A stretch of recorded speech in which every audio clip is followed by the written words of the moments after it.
Senhor, na casa do Senhor, para ouvirmos a sua voz, para cantarmos louvores ao seu santo nome, para bendizermos o seu santo nome, para sermos instruídos por Deus. Eu quero ler com os irmãos a carta de Paulo aos Colossenses, capítulo 3. Carta de Paulo aos Colossenses, capítulo de número 3. Enquanto os irmãos abrem, quero louvar a Deus aqui pela vida do nosso pastor Márcio e da sua família, que sempre nos trata muito bem, sempre nos tem sido bênção, né, em nossas vidas. E essa família nós aprendemos a amar há muito tempo atrás, e Deus tem sido gracioso conosco e tem feito permanecer entre nós essa amizade, tanto com ele quanto com os seus outros irmãos, os seus cunhados. E Deus tem sido gracioso com essa família que nós tivemos o privilégio de conhecer, e oramos por essa família. Eu quero também render graças a Deus pela vida do Sueldes, que também nos tem convidado para estarmos aqui com o departamento de família. E sempre que a gente vem aqui, eu com a minha família, a gente vê uma coisa diferente. O templo está de uma outra forma, está mais bonito, mais organizado, e a coisa vai crescendo. Outros membros aqui, o Ricardo foi aluno meu também, e aí vê-lo aqui é bênção do Senhor, e a gente fica muito feliz quando vê a igreja do Senhor sempre crescendo. Sempre que eu venho aqui, vejo rostos novos, pessoas diferentes, e isso tem sido motivo de louvor a Deus. Eu quero que você mantenha a sua Bíblia aberta. Nós iremos fazer uma exposição de todo o capítulo 3 da carta de Paulo aos Colossenses. Não se assuste, eu vou correr para ser bem breve, para que você não fique tanto tempo assim sentado. Mas Colossenses capítulo 3, a Sagrada Escritura nos diz assim: portanto, se fostes ressuscitados juntamente com Cristo, buscai as coisas lá do alto, onde Cristo vive, assentado à direita de Deus. Pensai nas coisas lá do alto, não nas que são aqui da terra, porque morrestes e a vossa vida está oculta juntamente com Cristo em Deus. Quando Cristo, que é a nossa vida, se manifestar, então vós também sereis manifestados com Ele em glória. Fazei, pois, morrer a vossa natureza terrena: prostituição, impureza, paixão lasciva, desejo maligno e a avareza, que é idolatria. Por estas coisas é que vem a ira de Deus sobre os filhos da desobediência. Ora, nessas mesmas coisas andastes vós também noutro tempo, quando vivieis nelas. Agora, porém, despojai-vos igualmente de tudo isto: ira, indignação, maldade, maledicência, linguagem obscena do vosso falar. Não mintais uns aos outros, uma vez que vos despistes do velho homem com os seus feitos, e vos revestistes do novo homem, que se refaz para o pleno conhecimento, segundo a imagem daquele que o criou, no qual não pode haver grego nem judeu, circuncisão nem incircuncisão, bárbaro, cita, escravo, livre, porém Cristo é tudo em todos. Revesti-vos, pois, como eleitos de Deus, santos e amados, de ternos afetos de misericórdia, de bondade, de humildade, de mansidão, de longanimidade. Suportai-vos uns aos outros, perdoai-vos mutuamente, caso alguém tenha motivo de queixa contra outrem. Assim como o Senhor vos perdoou, assim também perdoai vós. Acima de tudo isto, porém, esteja o amor, que é o vínculo da perfeição. Seja a paz de Cristo árbitro em vosso coração, a qual também fostes chamados em um só corpo, e sede agradecidos. Habite ricamente em vós a palavra de Cristo, instruí-vos e aconselhai-vos mutuamente em toda a sabedoria, louvando a Deus com salmos e hinos e cânticos espirituais, com gratidão em vosso coração. E tudo o que fizerdes, seja em palavra, seja em ação, fazei-o em nome do Senhor Jesus, dando por ele graças a Deus Pai. Esposas, sede submissas ao próprio marido, como convém no Senhor. Maridos, amai vossa esposa e não a trateis com amargura. Filhos, em tudo obedecei a vossos pais, pois fazê-lo é grato diante do Senhor. Pais, não irriteis os vossos filhos, para que não fiquem desanimados. Servos, obedecei em tudo ao vosso Senhor segundo a carne, não servindo apenas sob vigilância, visando tão somente agradar homens, mas em singeleza de coração, temendo ao Senhor. Tudo quanto fizerdes, fazei-o de todo o coração, como para o Senhor e não para homens, cientes de que recebereis do Senhor a recompensa da herança. A Cristo, o Senhor, é que estais servindo. Pois aquele que faz injustiça receberá em troco a injustiça feita, e nisto não há acepção de pessoas. Capítulo 4, verso 1 somente. Senhores, tratai os servos com justiça e com equidade, certos de que também vós tendes Senhor no céu. Oremos. Gracioso Senhor, bondoso Deus, louvado seja o teu nome, Deus eterno, Deus imortal. Rogamos ao Senhor que o Senhor incline o nosso coração à tua palavra, que o Senhor prepare os nossos corações, a nossa mente, os nossos ouvidos, a fim de que nada, ó Deus, consiga tirar a nossa atenção nessa hora. Que possamos nós ouvir a tua santa, bendita e gloriosa voz. Que não saia nada, ó Pai, de mim mesmo como preletor, mas tão somente aquilo que o teu Espírito Santo deseja que o teu povo escute, que nós ouçamos. Que o Senhor nos abençoe e nos guarde, e que o Senhor faça com que o nosso coração se incline a uma vida de obediência à tua palavra. Rogamos tudo isso em nome de teu Filho Jesus Cristo, que vive e que reina para sempre. Amém. Meus queridos irmãos e irmãs, o tema que nós definimos para esse sermão, o tema é bem simples. Ele diz: a família cristã em um mundo que jaz no maligno. A família cristã em um mundo que jaz no maligno. Eu quero que você perceba aquilo que eu vou dizer agora. No dia 3 de maio de 2022, do ano passado, em um site chamado Therapize, foi publicado um post intitulado assim, Destruindo a Família Margarina, feito por uma senhora chamada Aline, que por sinal não teve nem coragem de botar o nome completo na sua matéria. Ela é uma psicóloga formada pela PUC de Minas Gerais. E eu quero pedir licença aos irmãos e irmãs para ler um trecho do que ela colocou nessa publicação dela, para você entender tudo aquilo que nós iremos tratar hoje. Abre aspas, ela colocou assim: desconstruindo a família margarina.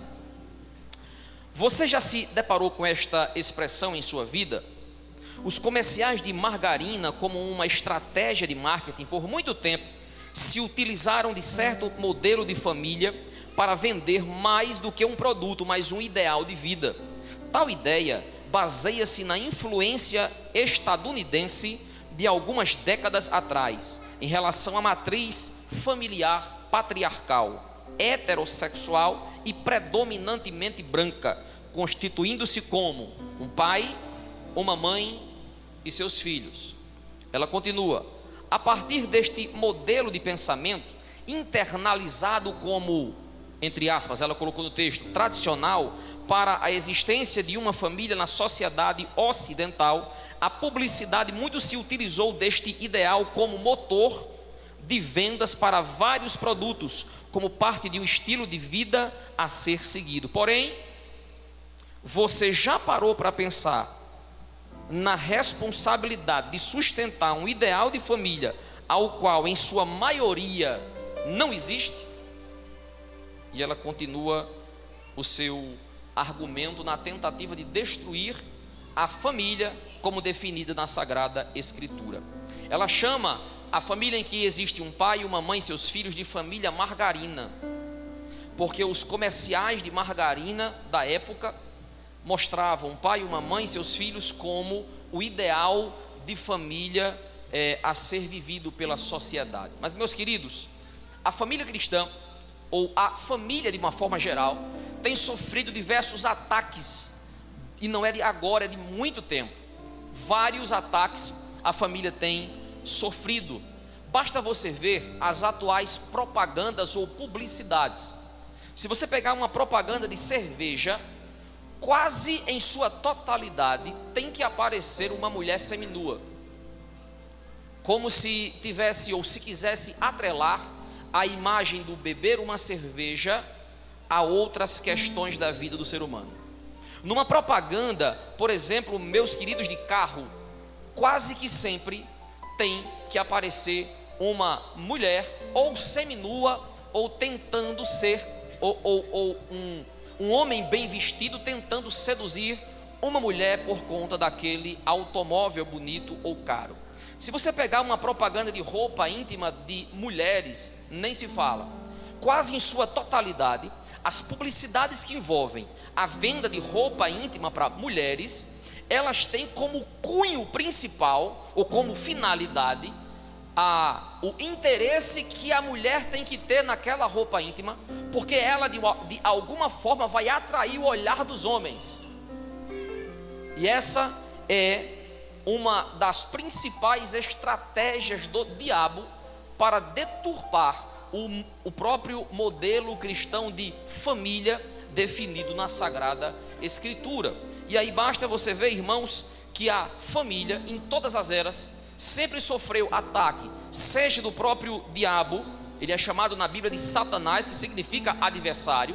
Então a igreja tem como inimigo mortal o próprio diabo, ou seja, pelo próprio mundo lá fora, com suas filosofias pós-modernas, que tentam deturpar, como essa mulher no texto, o ideal perfeito. E aí eu digo perfeito no sentido de que Deus foi quem estabeleceu assim, então está perfeito a forma de família definida na Sagrada Escritura. Eu desafio você a ouvir ou a assistir qualquer publicidade de qualquer produto que seja e não perceber algo pecaminoso nela.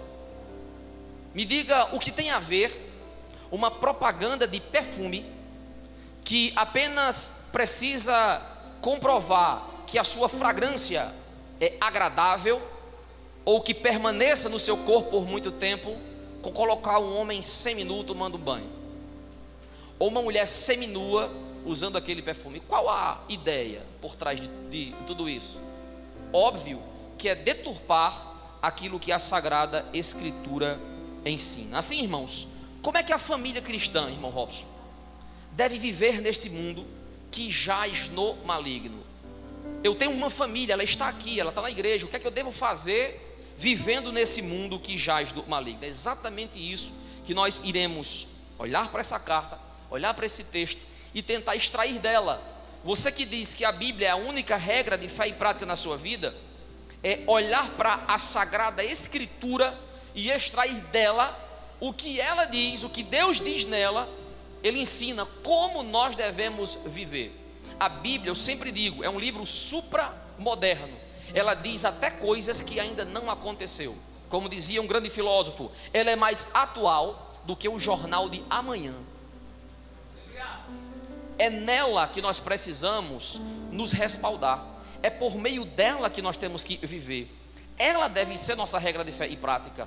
Foi-se o tempo em que nós éramos conhecidos como o povo do livro de capa preta.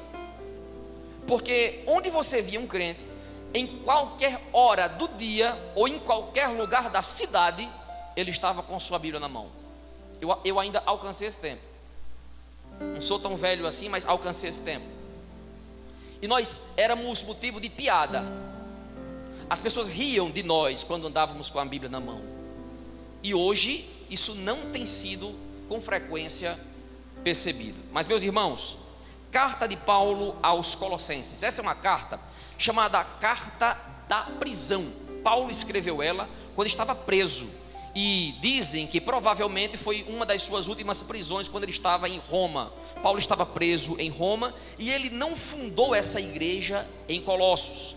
Mantenha, por favor, sua Bíblia aberta, que nós vamos prezar que você veja alguns textos. Paulo não fundou a igreja em Colossos e Paulo nem conhecia estes irmãos. Paulo estava preso, provavelmente em Roma, e ele recebe a notícia por meio de um homem chamado Epáfras, que era pastor desta igreja, que foi quem fundou esta igreja. Isso está aqui no capítulo 4, versos 12 e versos 13, também no capítulo 1, verso 7 e verso 8.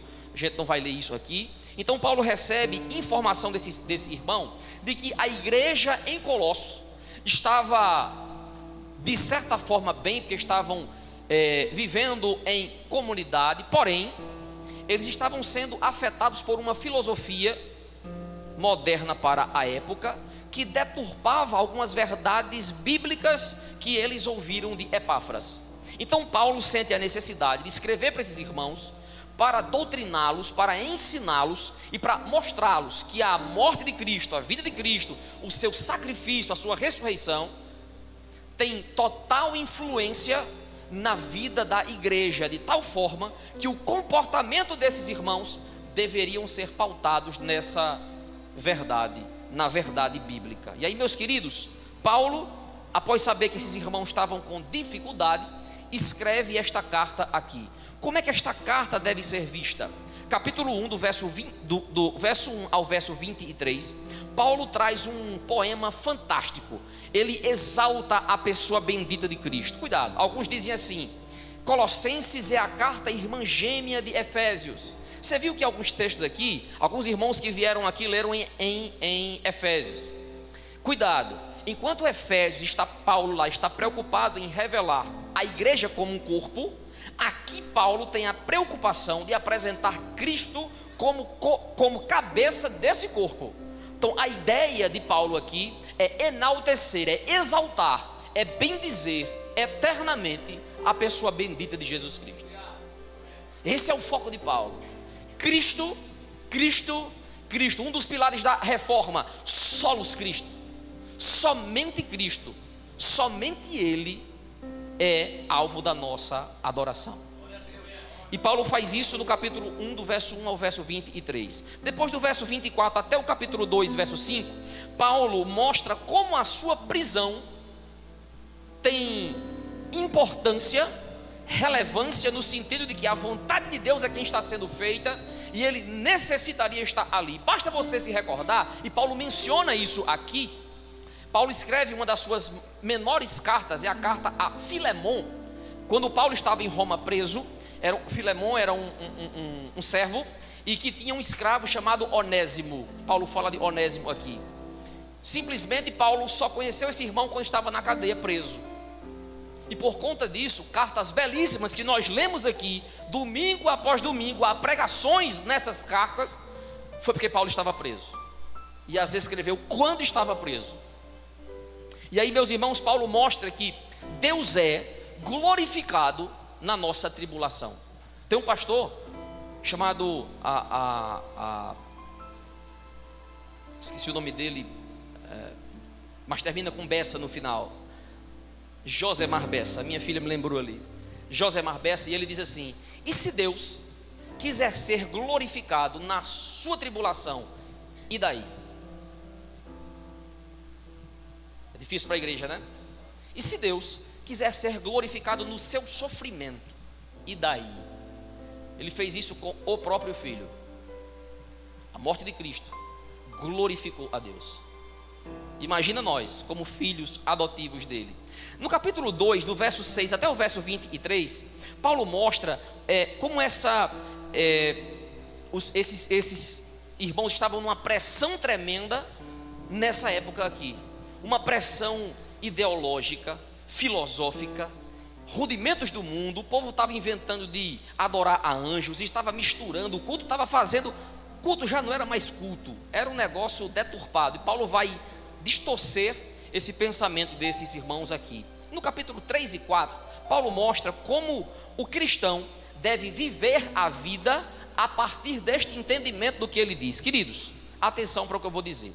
É costume de Paulo, ele quase que sempre dividir as suas cartas em dois grandes blocos, uma parte doutrinária e uma parte prática. Aqui nessa carta é a mesma coisa. Capítulo 1 e 2, Paulo traz doutrina. No capítulo 3 e 4, Paulo mostra como a igreja deve se comportar a partir daquilo que ele agora acabou de ensinar. Ele diz, olha, ele exalta Cristo e ele diz assim depois, assim, porque Cristo é isso tudo aqui, é que você deve viver assim, você deve se comportar assim, você deve agir assim, dizer isso, não dizer aquilo, se despojar do velho homem, ser uma nova criatura, é exatamente por isso.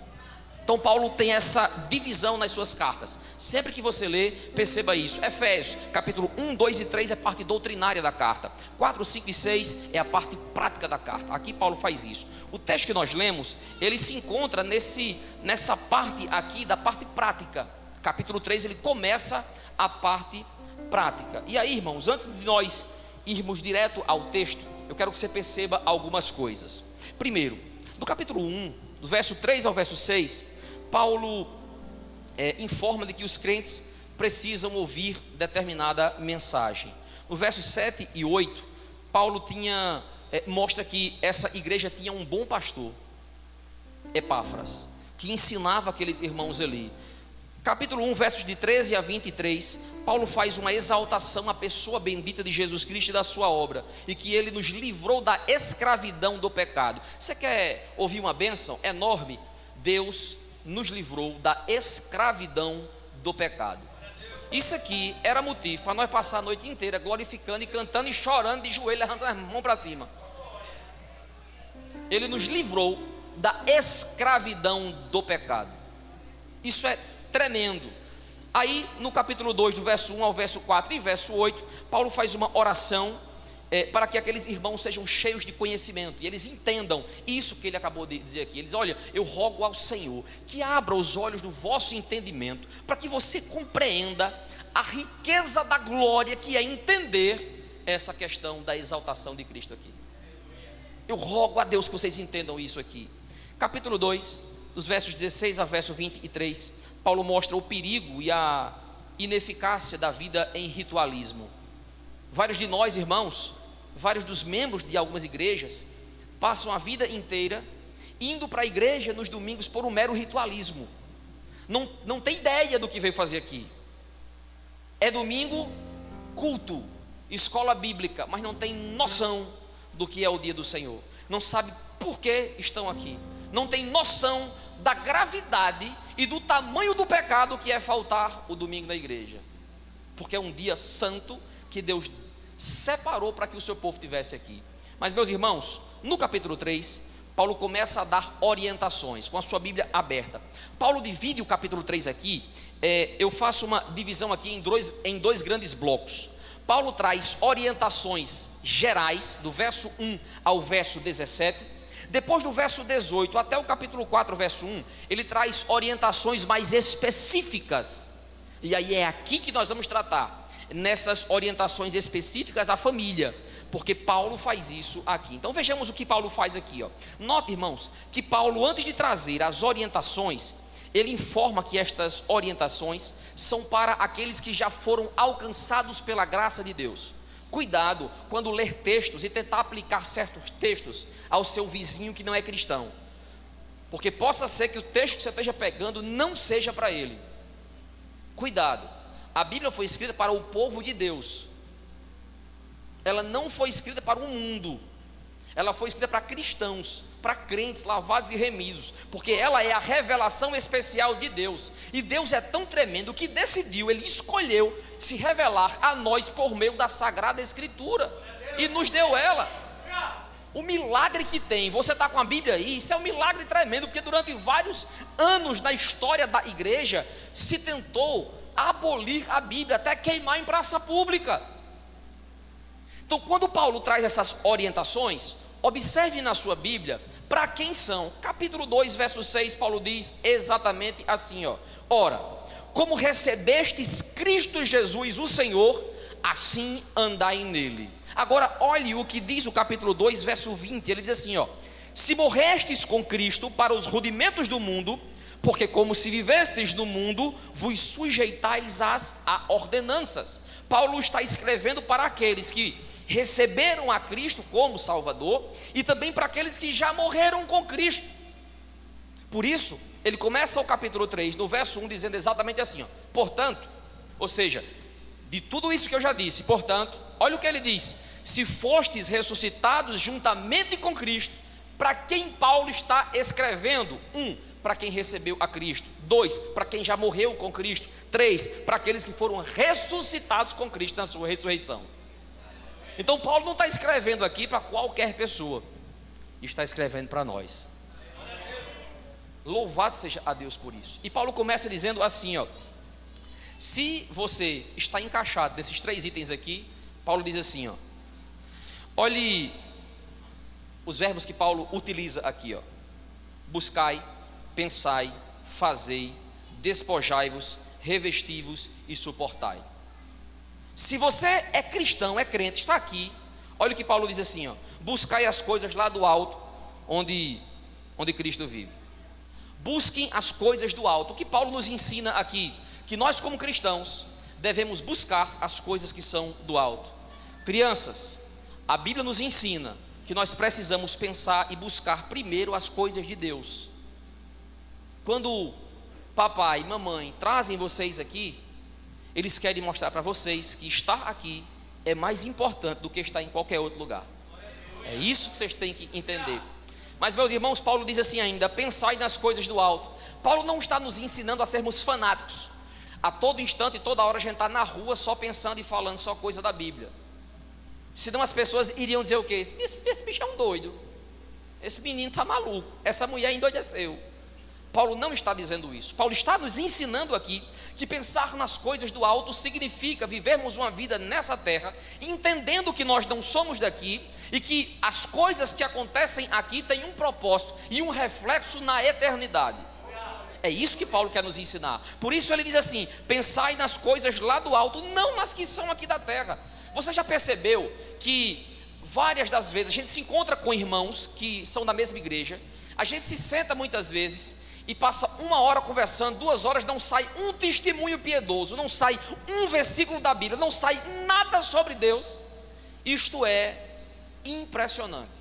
Jovens que conversam o dia inteiro no WhatsApp ou no celular, mas não sai um versículo da Bíblia, não sai um testemunho piedoso, não sai uma conversa que agrade a Deus. Isso é estranho a nós, isso é estranho aos ensinamentos de Paulo, isso é estranho à Sagrada Escritura. Paulo diz: pensem nas coisas do alto. O que é que Paulo mais diz? Verso 5: fazei morrer a natureza terrena. E Paulo dá razão por que você deve fazer isso. Olha o que Paulo diz no verso de número 6. No verso 5 ele diz assim: fazei morrer a vossa natureza terrena. Por que, Paulo, eu devo fazer isso? Verso 6: por estas coisas, meu querido, é que vem a ira de Deus. Por estas coisas é que vem a ira de Deus sobre os filhos da desobediência. Irmão Robson, como é que Deus está em relação ao mundo? Romanos 1: a ira de Deus se revela do céu contra toda impiedade. Como é que Deus está com relação a esse mundo cheio de pecado? Deus está irado. Irado. Cuidado, o camarada está lá pecando inveteradamente, bebendo, se prostituindo, traindo a família, acabando com a família. Você chega para ele e diz: Jesus te ama. Cuidado, cuidado, porque a ira de Deus está sobre este indivíduo. Cuidado, para não atribuir textos da Bíblia àqueles que não foram destinados o texto. Cuidado. Olha o que Paulo diz ainda, verso 8: despojai-vos. O que é despojar-se? É retirar de você tudo isso que ele vai dizer aqui. O que, Paulo? Despojai-vos de ira, indignação, maldade, maledicência, linguagem obscena do vosso falar. Não mintais uns aos outros. Em vez disso, porque vocês se despiram desse velho homem. Isso tudo não faz parte mais da sua vida. Irmão, eu conheço um irmão que vive com tudo isso aqui. Então perceba que possa ser que ele não tenha sido alcançado pela graça de Deus ainda. Se ele vive assim, ele não foi alcançado pela graça de Deus. Irmão, você está dizendo isso? Eu não, quem está dizendo isso é Paulo. Eu não tenho autoridade para dizer nada disso. Quem tem é a Sagrada Escritura. Olha o que Paulo continua dizendo aqui, versos 10 e 12. Lembra que Paulo manda você se despir dessas coisas, retirar essas coisas de você? Agora ele diz o que é que você deve vestir. Porque a Bíblia não tem só ordem do não fazer. A Bíblia tem ordem daquilo que você deve fazer. Ela não só diz o que você não deve fazer. Deus diz assim: eu quero que você não faça isso. Mas em contrapartida, Deus não diz: eu quero que você não faça nada. Não. Deus diz: eu quero que você não faça isso, mas é uma ordem que você faça isso. Por exemplo, você sabia que oração na vida do cristão não é opcional? Tem crente que não sabe disso. Orar para nós não é opcional, é obrigação. Lucas capítulo 18, verso 1 diz assim: então propôs-lhe Jesus uma parábola sobre o dever de orar sempre e jamais esmorecer. Você sabia que estar alegre no Senhor não é opcional, é obrigação? Filipenses 4,4 diz: alegrai-vos no Senhor. Outra vez digo, alegrai-vos. Paulo não está dizendo assim: alegre se você quiser. Se tu estiver bem, se alegre. Dependendo de como ter a sua cabeça, se alegre. Paulo não está dizendo isso. A Bíblia está dizendo: alegre-se no Senhor e ponto final. Isso é ordem direta.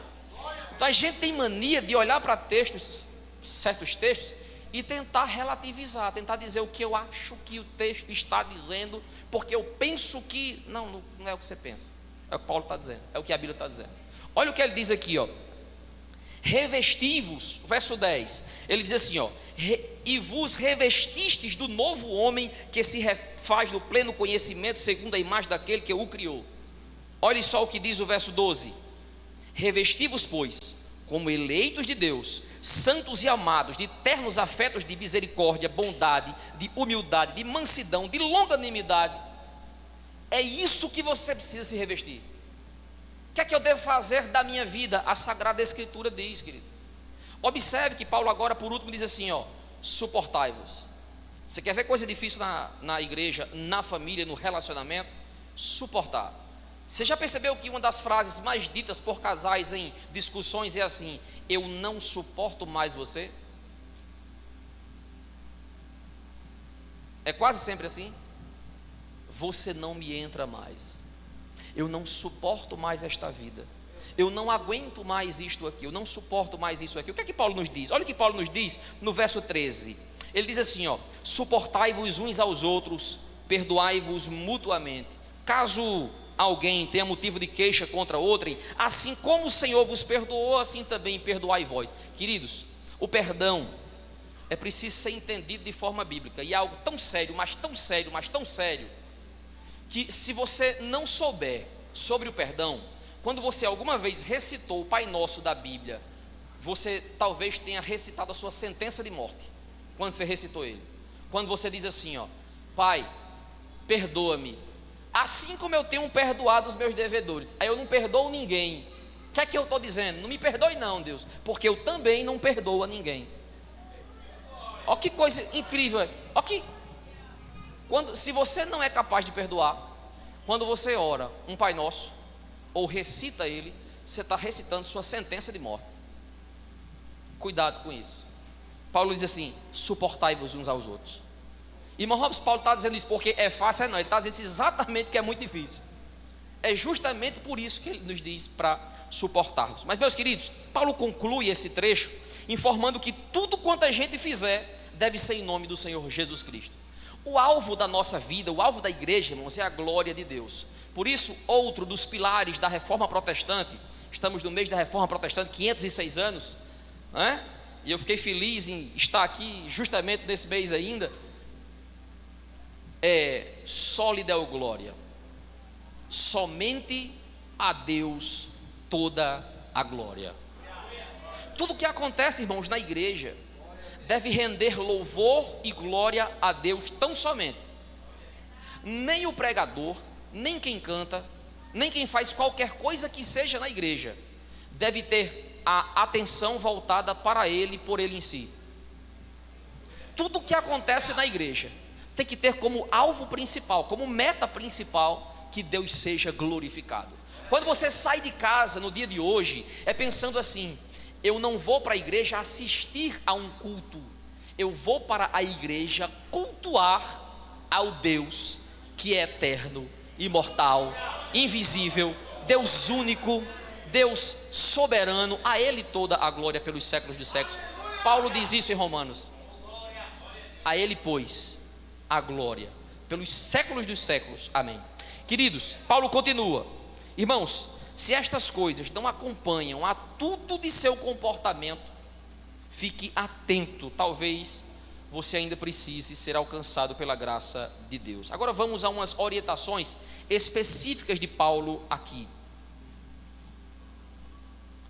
Paulo traz essas orientações gerais, do verso 1 ao verso 17, e agora do verso 18 para frente, Paulo vai trazer orientações específicas. Estamos no culto da família, estamos aqui para tratar de um assunto voltado à família. Perceba o que eu vou dizer aqui em nome de Jesus Cristo. Olhe, o verso 18 diz assim, esposas, sede submissas ao próprio marido, como convém no Senhor. Atenção, irmãos e irmãs, jovens e crianças, atenção aqui, note que no texto já fica claro, Deus já deixa claro o padrão de família que Ele estabeleceu. Irmãos, como é que eu provo a questão da família, homem, mulher e filhos? É só em Gênesis? Não. Olha para Colossenses capítulo 3, verso 18, 19 e 20. Ele fala assim, 18, esposas. Ele começa assim, 18, esposas. 19, maridos. Verso 20, filhos. eu não tenho mais que dizer nada. Quem estabeleceu isso não fui eu, não é o irmão Robson quem está dizendo, está aqui na Bíblia escrito, eu não estou dizendo nada demais, eu só estou lhe repassando. Vocês sabiam que a gente sempre diz que pregador é um papagaio? A gente só repete aquilo que Deus mandou. Pastor, esse sermão de novo porque eu tenho que falar só o que está aqui, eu não posso sair disso aqui, é isso aqui mesmo. O evangelho está aqui, meu irmão, não é o que eu penso que seja. Olha só, esposas, Paulo inicia, irmãos, tratando do posicionamento da mulher em relação à família. E ele diz: esposas, sede submissas ao próprio marido, como convém no Senhor. Preste atenção aqui a 3 coisas. Primeiro, esposas. A palavra esposas aqui orienta que as mulheres se casem. Não está falando de filhas, está falando de esposas. Então é uma ordenança ao casamento. Aquilo que nós aprendemos na filosofia secular é que casamento é ruim. Tem até piadas contra casamento, assim como tem contra a sogra. Lembra disso? Então a gente tem muita historinha, piadinha contra o casamento. Numa reunião entre jovens, estou vendo vários adolescentes aqui, a ideia de casar-se chega a ser hilário se você falar isso no meio de jovens. Vai casar? Você é doido, é? Porque casamento tem perdido a sua essência bíblica, porque as filosofias modernas têm deturpado essa imagem.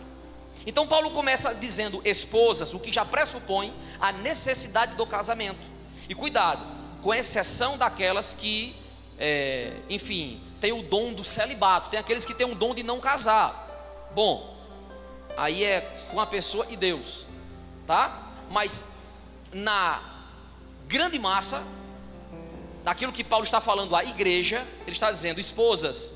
Então está dizendo assim, as mulheres precisam casar. E ele continua, isso contraria, irmãos, claro, esse ensino pós-moderno. E aí o ensino mais contundente, mais fortificado hoje no meio social, no meio de escolas, faculdades, é o próprio feminismo. Isso tem destruído a mente das mulheres. Isso tem deturpado a posição de casamento. Isso tem deturpado o que é família.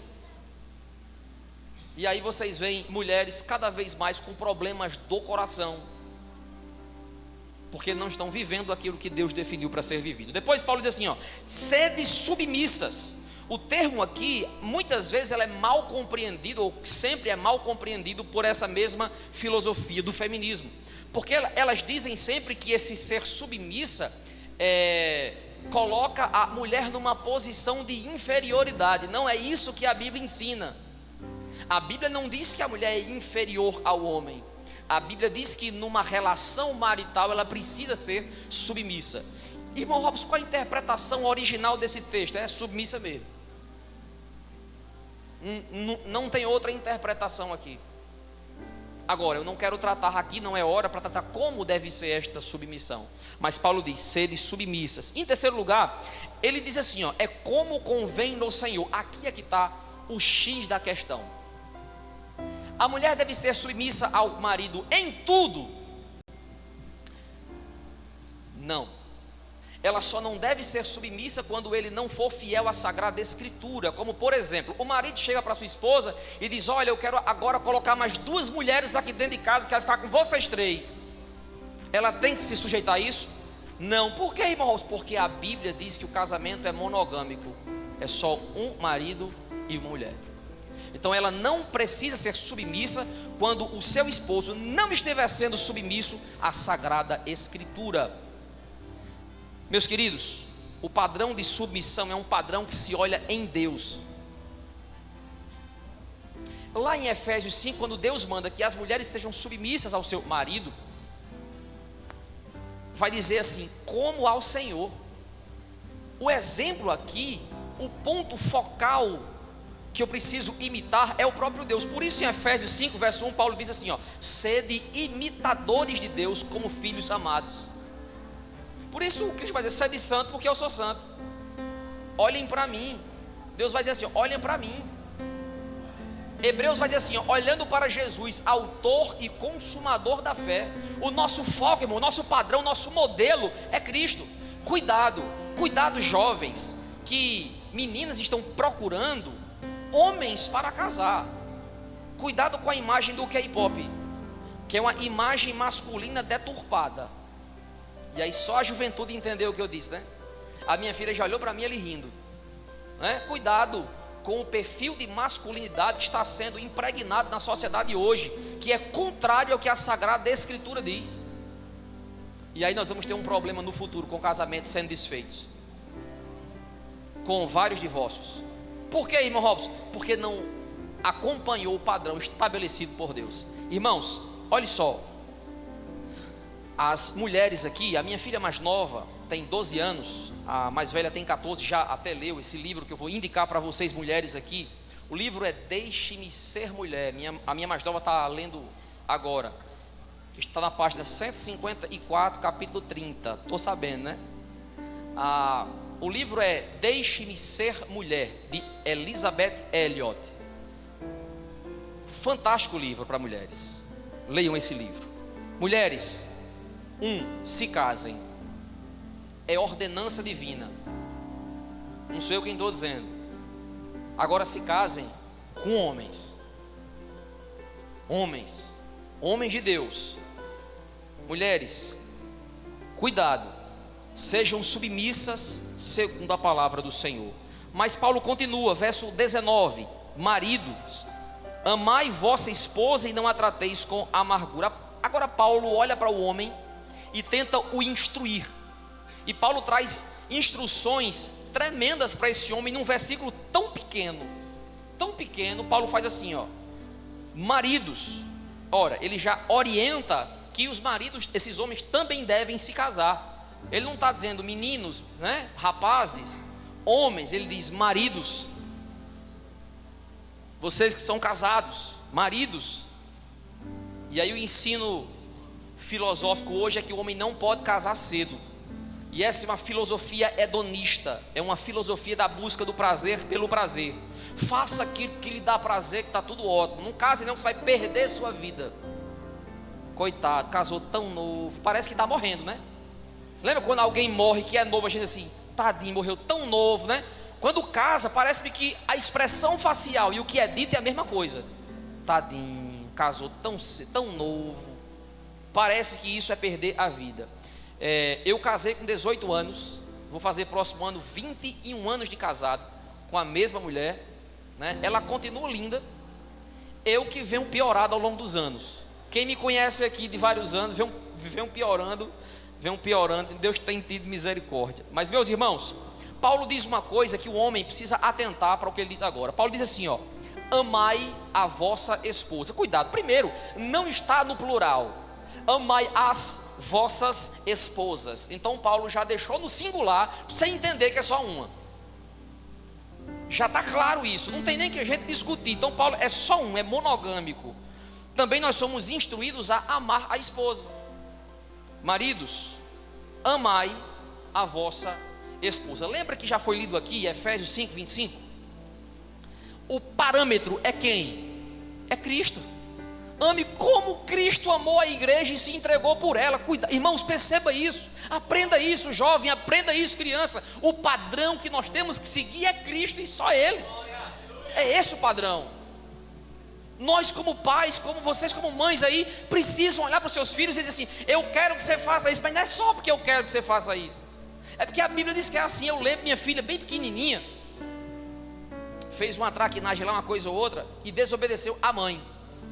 E aí eu cheguei do trabalho, chamei ela, abri Efésios e fui ler para ela um texto: filhos, obedecei a vossos pais no Senhor, porque isso é justo, para que se multipliquem os seus dias na terra. Eu fui explicar o texto para ela, foi bem simples. Eu digo: você quer morrer agora ou quer viver mais tempo?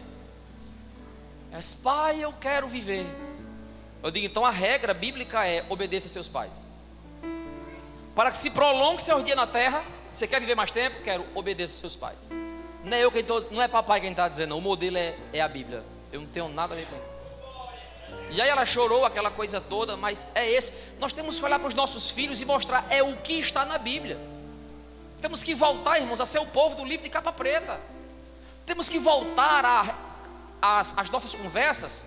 elas terem cunho bíblico, sair versículo bíblico. É impressionante jovens que decoram a sequência do filme inteiro, que decoram fala dos personagens, decoram piadas inteiras, decoram poemas inteiros, mas não conhecem uma história sequer da Bíblia decorada. Não tem um capítulo da Bíblia decorado. Se você botar para cantar músicas mundanas de quando você era não crente, você canta todinha ainda a letra da música, mas não é capaz de recitar um capítulo da Bíblia inteiro. Um capítulo da Bíblia inteira. Isso é impressionante. Os jovens aprendem regras de matemática na escola.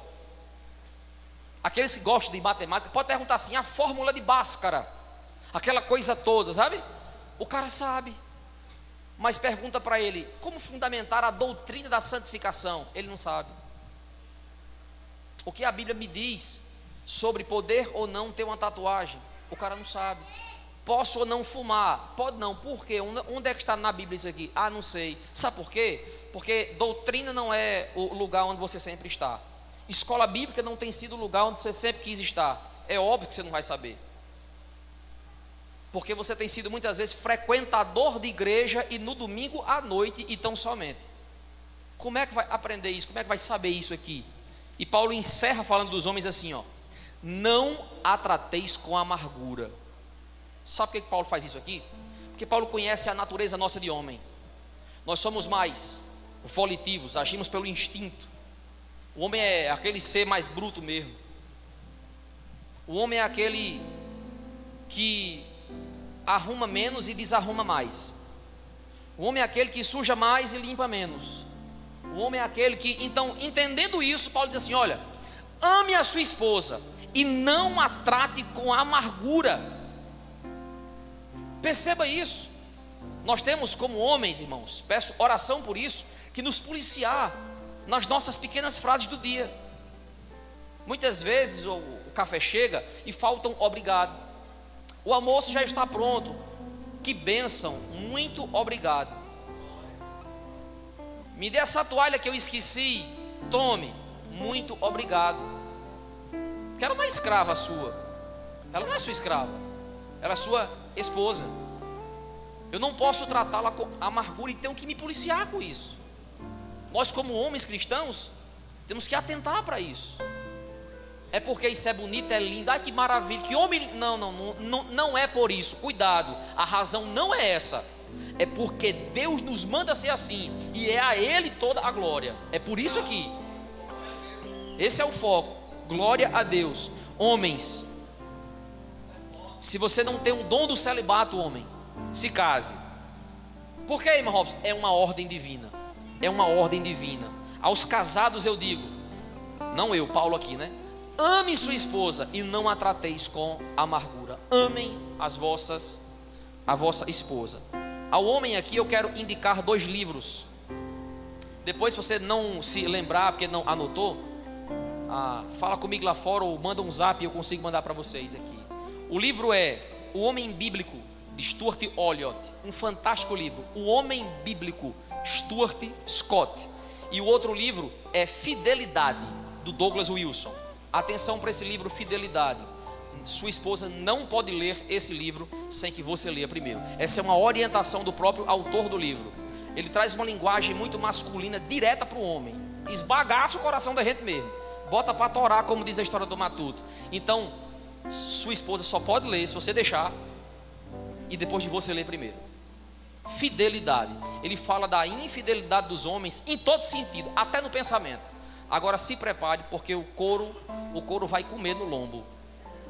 Irmãs, quer dar presente de Natal, um presente para o seu marido, é comprar esses 2 livros aqui, tá certo? Só que Paulo tem orientações para os filhos, crianças. Olha para o tio aqui, ó. Crianças e adolescentes. Paulo traz orientações para os filhos. A regra para os filhos é bem simples. Filhos, em tudo obedecei a vossos pais, pois fazê-lo é grato no Senhor. Filhos aqui, irmãos, inicialmente já é uma ordem básica para todo cristão. Ter filhos. Ter filhos é bênção. E cuidado, o modelo de família que você está vendo nessa imagem aqui embaixo, está vendo essa imagenzinha que foi botada aqui no cartaz? Esse é o modelo de família padrão. Repare se não tem filhos aí.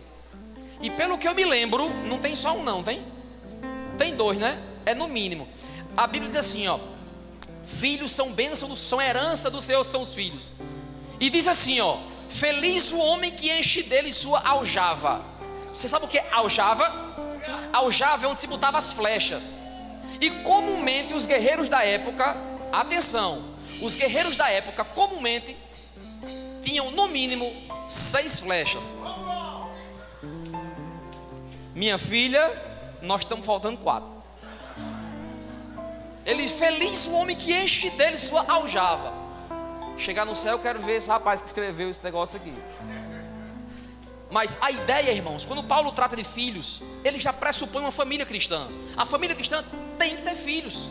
É uma ordenança de Deus: enchei e multiplicai a terra. Cuidado, irmãos, porque o que nós temos percebido é a chamada família multiespécie. Você já ouviu falar isso aqui? Família multiespécie é a família que, assim, o cara faz uma foto: ele, a mulher, um filho, 2 cachorros e 3 gatas. Ele diz: minha família. Cuidado, nós estamos vivendo um tempo, irmãos, em que as pessoas estão sendo coisificadas e que os animais estão sendo humanizados. Nada contra quem cria animal aqui, mas as pessoas dizem assim: eu não posso ter mais filho porque filho gasta muito. Aí ele tem 2 cachorros que gastam 3 mil por mês no cachorro. Sabe isso? Queridos, em Roma antiga, muitas famílias estavam sendo devastadas, e os escravos que tinham muitos filhos colocavam os filhos na porta e botavam uma placa: quem quiser comprar está aí, leve. Quem quiser levar, leve. Sabe o que a igreja fazia? A igreja era, os membros das igrejas eram as únicas pessoas da época que pegavam as crianças para criar, que adotavam. Porque dizia assim: eu preciso criar essas crianças nos caminhos do Senhor. Sabe como é que funciona hoje?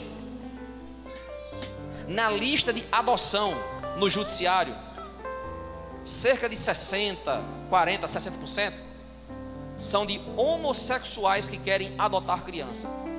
Se você pegar quantos crentes tem lá para adotar, dá vergonha até de lhe dizer a quantidade. Sabe por quê?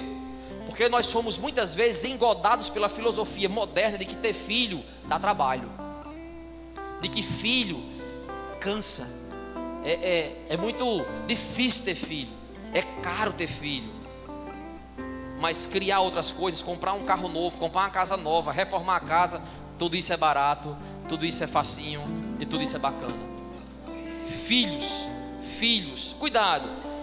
Filhos, atenção para mim aqui, ó, jovens, e eu vou terminar. Jovens, crianças, olhem para o tio aqui, ó, cuidado. A Bíblia chama vocês de filhos, não chama vocês de reizinho, nem de mestre e nem de senhor. Vocês são filhos. Deixa eu dizer uma regra para vocês aqui, ó. Pai foi feito para mandar, e filho foi feito para obedecer, e ponto final, é o que a Sagrada Escritura ensina. É só isso. Filho foi feito para obedecer. Em casa eu tenho uma frase, quando a gente tem as coisas, tem lá um prato na pia, um negócio para fazer, eu olho para as minhas filhas e a frase é bem simples.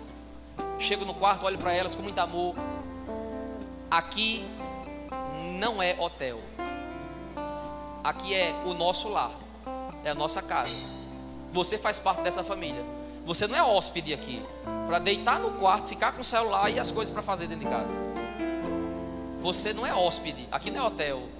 Seja bem-vinda à nossa família. Você é filho. Você é filho. Queridos, filhos, obedecei em tudo a vosso pai. Mas é tudo que meu pai mandar fazer? Cuidado. Tem aquele mesmo princípio das mulheres serem submissas aos homens. Filhos, obedeçam a vossos pais enquanto eles forem fiéis à Sagrada Escritura.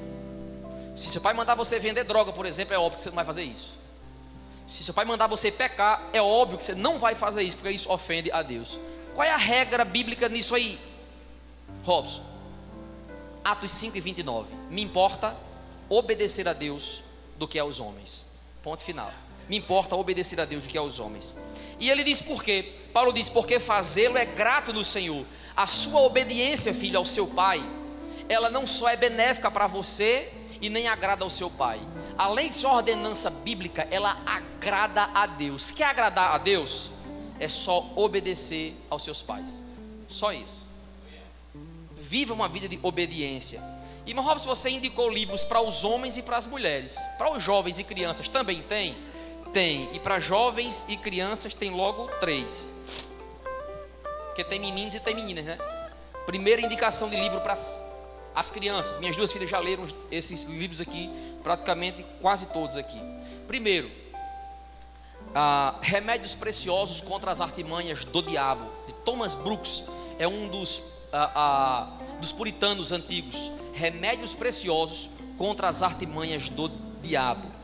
2, Filhos educando daqui para a eternidade. Aqui é para o pai.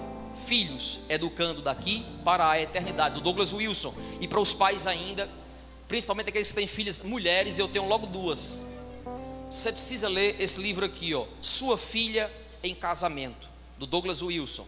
Sua Filha em Casamento. Depois você faz teste de tiro e treina arte marcial com os pais. Estou brincando.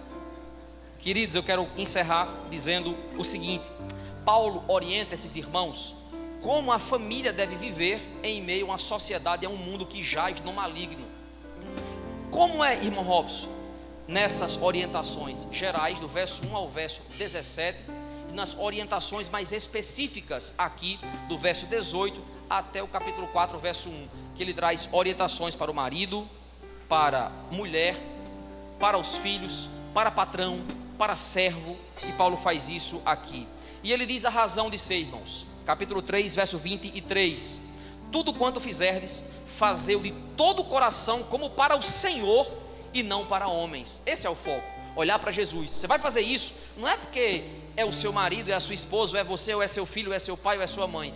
É porque isso agrada a Deus. Verso 24: Cientes de que recebereis do Senhor a recompensa da herança. A Cristo, o Senhor, é que estás servindo. É a Cristo que você está servindo quando você faz isso. Que o Senhor nos ajude, irmãos, a não só entender estas coisas, mas que o Senhor nos ajude a vivermos nesse mundo conforme a orientação da sua santa, bendita e gloriosa palavra. Que o Senhor nos ajude e que nós busquemos orientação na Sagrada Escritura para vivermos nesse mundo e não sermos engodados pelas filosofias pós-modernas que tentam nos afastar do Senhor. Curva sua cabeça, feche seus olhos, vamos orar? Senhor Deus, graças te rendemos, te louvamos o nome, Pai. Muito obrigado pelas orientações tão claras na Sagrada Escritura para nós como pais, como mães aqui, como filhos, como filhas. Louvado seja teu nome. Rogamos ao Senhor que o Senhor nos ajude em nossa fraqueza, que o Senhor nos ajude a vivermos conforme a tua palavra, que o Senhor nos ajude a vivermos vida santa, que agrada ao Senhor tão somente, que os nossos olhos estejam fitos no Senhor e que o nosso comportamento para com o nosso cônjuge, para com os nossos filhos, para com os nossos pais, estejam sempre pautados na santa, sagrada, bendita e gloriosa palavra que é tua, Senhor. Nós te rogamos tudo isso no nome santo de Jesus Cristo, teu Filho, que vive e que reina eternamente. Amém.